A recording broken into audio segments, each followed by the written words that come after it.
The trade unions collective to protect the East Container Terminal handed over 6 proposals on how to resolve the issues that have arisen with regard to the East Container Terminal. The initial proposals presented by the trade unions include development of the West Container Terminal with India and Japan to resolve the geopolitical crisis, sign an agreement similar to the agreement that established the ECT company, and the presentation of the cabinet paper on the East Container Terminal and the development of the West Container Terminal with India and Japan together. However, a communique issued by the Trade Unions Collective for the Protection of the East Container Terminal this evening had amended some of these proposals. According to this document, the collective would support any investment programs for the terminals that would benefit the country in the future. It adds that the East Container Terminal must continue to be owned and operated 100% by the Sri Lanka Ports Authority. These proposals amended certain proposals that were made in the previous letter. This matter was raised during a media briefing that was held today.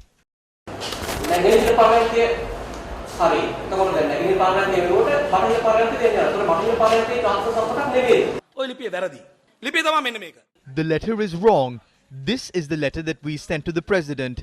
The letter that you got was the draft that was first put forward for discussion. That was a draft.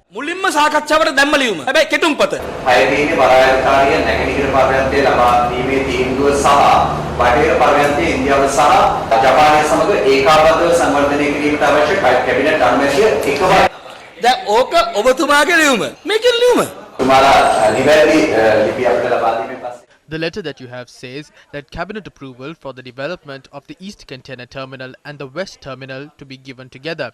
So you are asking for cabinet approval for the development of both the East and West terminals, as they will not be given to anyone else. These terminals will be developed under the Sri Lanka Ports Authority.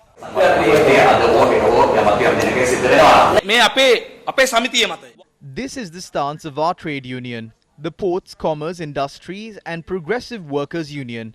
I am speaking as the General Secretary of this union and personally as Shamal. We always said that the East Container Terminal must be saved.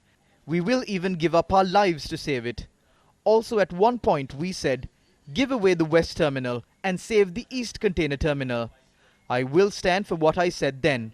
Personally, I don't care if people say that Shamal betrayed this movement, Shamal was given money, or Veligama betrayed this movement. All we want is the East Container Terminal. We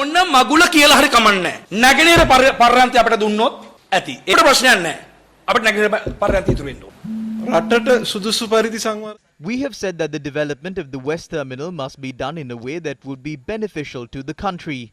Let's speak about this issue when it comes up. We don't know if this will be given to Adani, India, China or Japan.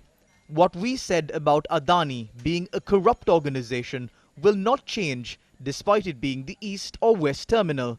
The government must understand this.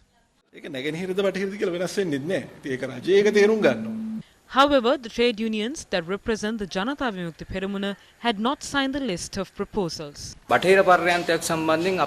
We have no agreement on the West Terminal. That is our policy. It is because of this policy that we are not in agreement with the proposals that were mentioned in the letter that you have. We did not sign that letter as we do not agree with them. That is our policy. This national movement was formed to stand against privatization of any national assets. It is not limited to just the port. We started this with a broader vision.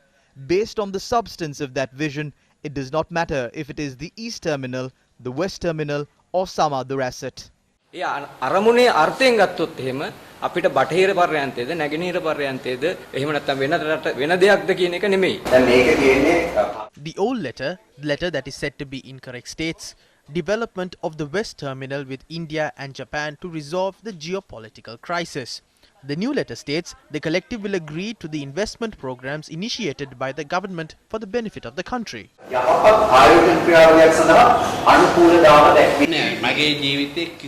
I have never stood for anything that would be detrimental to the country for 45 years now.